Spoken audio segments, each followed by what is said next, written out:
தமிழ் உறவுகளுக்கும் அறச்சீற்றத்தின் வாயிலாக பார்த்து கொண்டிருக்க தமிழ்ச்சாதி சொந்தங்களுக்கும் இனிய மாலை வணக்கம். இந்த நேரத்திலே ஐயா பாரதி ராஜா அவர்களை பற்றி கூறிய ஆகணும். தமிழ் திரையுலகத்திற்கும் தமிழ் மக்கள் அனைவருக்குமே ஒரு பேரிழப்பு ஐயா பாரதி ராஜா இருந்தது. இன்று அவர் நம்மோடு இல்லை. அவருக்கு அறச்சீற்றத்தின் சார்பாகவும் என்னுடைய சார்பாகவும் கண்ணீர் வணக்கத்தை இந்த நேரத்தில் தெரிவித்துக் கொள்கிறேன். இரும்பு பிடிப்பாக தனது கொள்கையில் நேர்மையாக நின்ற ஒருவர் ஐயா பாரதி ராஜா அவர்கள். தமிழ் திரையுலகத்துக்கு மட்டும்தான் இது பேரிழப்பா என்றால் இல்லை. தமிழ் தேசிய போராளிகளுக்கும் தமிழ் தேசியத்தை பின்பற்றுவதற்கும் இது பெரிய இழப்பு. அதாவது தமிழ் தேசிய பேரியக்கத்தில் ஒரு தமிழ் தேசியவாதியாக முதலில் ஒரு அரசியல் மேடையில் ஏறி பேசியிருந்தார் அப்படின்னா அது நாம் தமிழ் கட்சியுடைய மேடை தான்.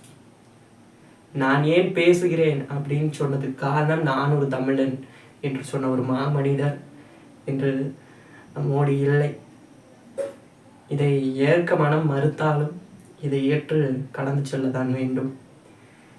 இந்நாளிலே அவரை இழந்து வாடும் குடும்பத்தினருக்கும் அன்பு சொந்தங்களுக்கும் தமிழ் சொந்தங்களுக்கும் திரையுலகினர் அத்தனை பேருக்கும் இந்த நேரத்திலே ஆழ்ந்த இரங்கலை தெரிவித்துக் கொண்டு ஆறுதலையும் தெரிவித்துக் கொண்டு, தமிழ் தேசியத்தை பின்பற்றிய ஒருவர், திரையுலகத்தில் மாபெரும் இயக்குனர், இமயம் இன்றோடு நம்மோடு இல்லை. ஆனால் அவர் உருவாக்கிய காவியங்கள், அவர் பேசிய குரலும் கடைசி மூச்சு வரை நம்மோடு பயணிக்கும். அவர் வரலாற்றில் அவருடைய பெயர் என்றுமே நிலைக்கும் என்பதை கூறி ஐயா பாரதி ராஜா அவர்களுக்கு என்னுடைய முழு மனதோடு கண்ணீர் வணக்கத்தை தெரிவித்துக் கொள்கிறேன்.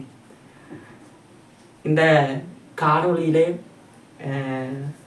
தமிழ்நாட்டுடைய முதலமைச்சரும் மாண்புமிகு தமிழ்நாடு முதலமைச்சருமான ஐயா திரு விஜய் அவர்கள் 2 முறை, ஒரு முறை இல்லை 2 முறை தடுத்து நிறுத்தப்பட்டு 2 முறை அந்த துவக்க விழா நின்று போன ஒரு முக்கிய திட்டம், முதலமைச்சராகி கையெழுத்து போட்டு பெண்கள் பாதுகாப்புக்காக கையெழுத்திட்ட ஒரு திட்டம் சிங்கப்பெண் அதிரடிப்படை. அதாவது வேலுநாச்சியார் படைங்கிற பெயரை சிங்கப்பெண் அதிரடிப்படை என்று மாற்றி தேர்தல் வாக்குறுதியை நிறைவேற்றினார் ஐயா. முறை ரத்து செய்யப்பட்டு ஒரு திட்டம் நேற்று தொடங்கப்பட்டது. அது பெயர் சிங்கப்பெண் அதிரடிப்படை. இதில் முதல்வர் அவர்கள் என்ன பேசினார், முதல்வர் அவர்கள் நடந்து கொண்ட பாதை என்ன அப்படிங்கிறது தான் நம்ம இந்த காணொலியில் முழுமையாக பார்க்க போகிறோம். அதாவது சிங்கப்பெண் அதிரடிப்படை என்பது 2 முறை ரத்து செய்யப்பட்டது. அது எதற்காக? ஒரு முறை மோடி அவர்களை சந்திக்க, அவர் கூப்பிடல, மோடி அவர்களை சந்திக்க போனதுக்காக தடுத்து நிறுத்தப்பட்டது, ரத்து செய்யப்பட்டது. இதான் உண்மை. 2வது காரணம் என்னங்கிறது எனக்கு தெரியல, உங்களுக்கும் தெரிஞ்சிருக்காது. அதனால 2வது முறையும் ரத்து செய்யப்பட்டது. ஆனால் 3வது முறையாக சிங்கப்பெண் அதிரடிப்படை நேற்று தொடங்கப்பட்டது. பாராட்டுக்கள், உண்மையாக பாராட்ட வேண்டிய விஷயம். சிங்கப்பெண் அதிரடிப்படை இந்த நாட்டிற்கு முக்கியமானது. அதோடைய அம்சங்கள் பார்க்கும்போது இது நிறைவேற்ற வேண்டிய திட்டம். பெண்கள் பாதுகாப்பை பற்றி முழுமையாக விஜய் அவர்கள் தெரிவிச்சிருக்கார். அதையும் தாண்டி தேர்தல் வாக்குறுதியை நிறைவேற்றிருக்கார். அதனால இது பாராட்டுக்குரிய விஷயம். அதனால பாராட்டுக்கள். ஆனா அங்க நடந்தது என்ன? அங்கு காவல்துறையுடைய பேண்ட் வாத்திய குழு, அதாவது அது வழக்கம், பேண்ட் வாத்திய குழு வாசிக்கும் முதல்வருக்கு முன்னாடி, அது ரசிக்கக்கூடியதா இருக்கும். ஆனால் அரசுடைய காவல்துறை பேண்ட் வாத்திய குழுவை தனது சினிமா பாடல்களையும் ஒலிக்க வைத்து ரசித்து கொண்டிருக்கிறார் முதல்வர் விஜய் அவர்கள். இது எந்த மனப்பான்மையில் எடுத்துக்கிறது? அரசு வரிவனத்துல இயங்கக்கூடிய இயந்திரங்களையும், அரசு வரிவனத்துல இயங்கக்கூடிய காவல்துறையும், அரசு காவல்துறையுடைய பேண்ட் வாத்தியத்தையும், தனது சினிமா பாடலையும் தனது பாடல்களையும் ஒலிக்க விட்டு கேட்கக்கூடிய முதல்வர், இது எப்படி ஏற்றுக்கொள்வது? இப்படி ஒரு முதல்வரா? இதுதான் நீங்க கேட்ட மாற்றமா? அதாவது அந்தந்த பொறுப்பை அந்தந்த நேரத்துல கரெக்டா பண்ணணும். தமிழ்நாட்டுடைய முதலமைச்சராக பேண்ட் வாத்திய குழுவை தனது கட்டுப்பாட்டுக்குள் கொண்டு வந்தாரா?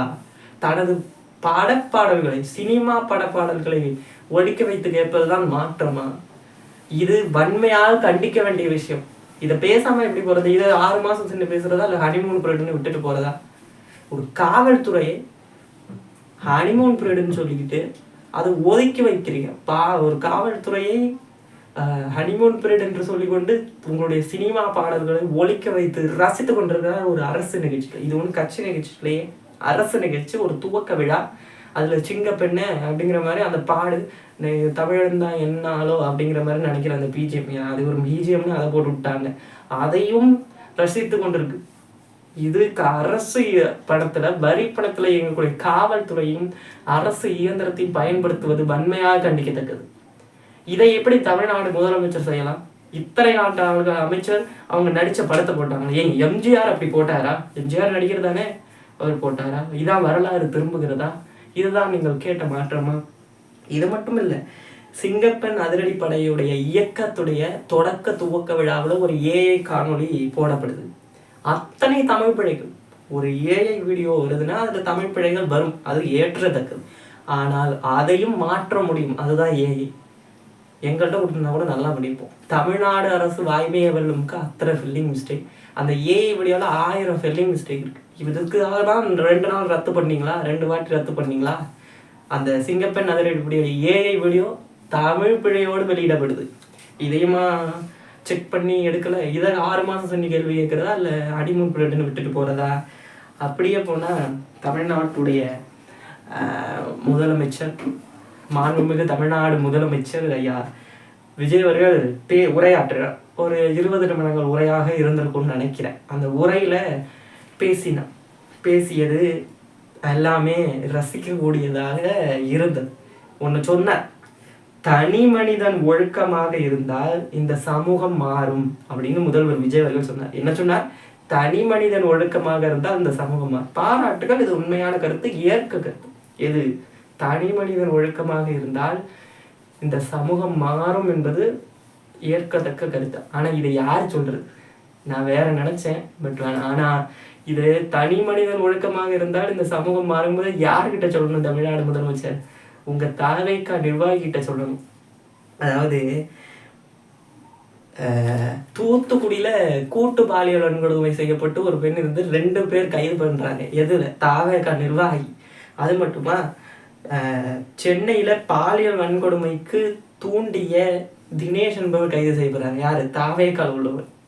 இப்படி அதுபோல நாகை மாவட்டத்துல ஒரு தாவேகா நிர்வாகி திருடி செயினை பறிச்சுட்டு போயிட்டு கைது செய்யப்படுறான் ஒரு இளைஞன், ஒரு இளம் பையன். இப்படி இருக்கும்பொழுது தனி மனிதன் ஒழுங்காக இருந்தால் இந்த சமூகம் மாறும். இதை முதல்ல யார்கிட்ட சொல்லணும்? உங்க ஆளுங்கள்ட்ட சொல்லணும். அப்புறம் நீங்க மேலே சொல்லுங்க, ஏற்கத்தக்க கருத்து. ஆனால் தனி மனிதன் ஒழுங்காக இருந்தால் இந்த சமூகம் மாறும் என்பது சார், அது கண்ணாடி சார் அப்படிங்கிற மாதிரி தான் இருந்துச்சு. அடுத்து சொல்றாப்ல, இந்தியாவிலேயே முதல் முறையாக தமிழ்நாட்டில் பெண்கள் பாதுகாப்பு ட்ரோன் மூலமாக கண்காணிக்கப்பட போகிறது அப்படிங்கிறார். இந்தியாவிலேயே முதல் முறையாவா? எப்படியெல்லாம் உருட்டுறீங்க? இந்தியாவா?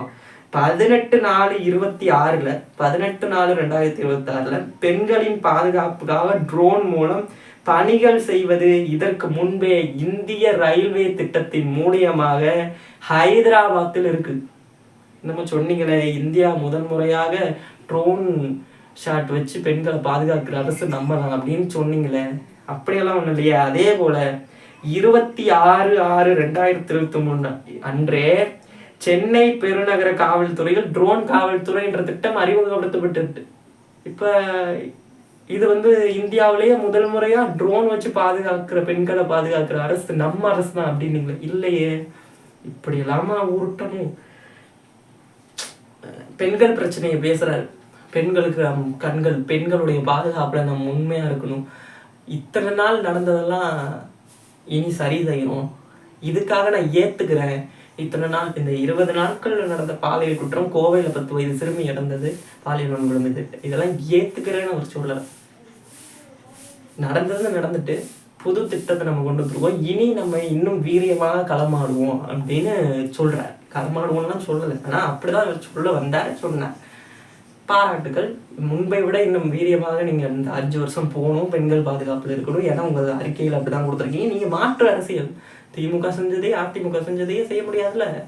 அதனால மாற்று அரசியல்ங்கிறப்ப சரியான பாதையில் செல்லணும் தமிழ்நாட்டுடைய முதலமைச்சர். வாழ்த்துக்கள்.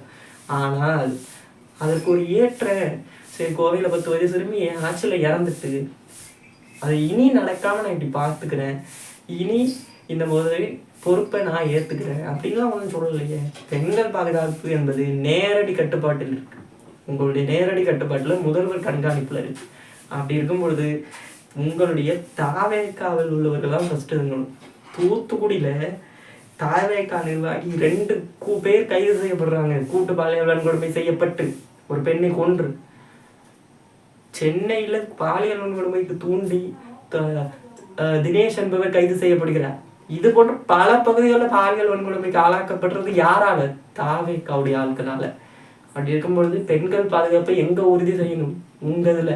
ஏன் சிங்கப்பெண் அதிரடிப்படையிலேயே ஒரு பெண் பாலியல் வன்கொடுமைக்கு ஆளாக்கப்பட பார்த்தார், நியூஸ் இருக்கேன். இதை எப்படி மாற்ற போறீங்க?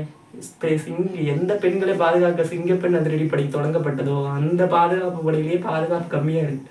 அதனால தாவேக்கால உள்ளவங்களை கொஞ்சம் இந்த தனி மனிதன் ஒழுங்கு மாறினால்தான் சமூகம் மாறும் என்பதை கொஞ்சம் அவர்களுக்கு எடுத்து கூறுங்க.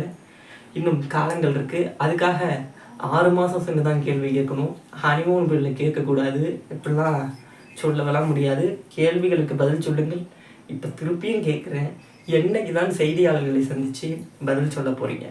அதனால் தனி மனித ஒழுங்கு என்பது அவசியம், அதை கண்டிப்பாக கண்ணாடி சரது. அதனால் நீங்களும் அதை கடைபிடிங்கள்.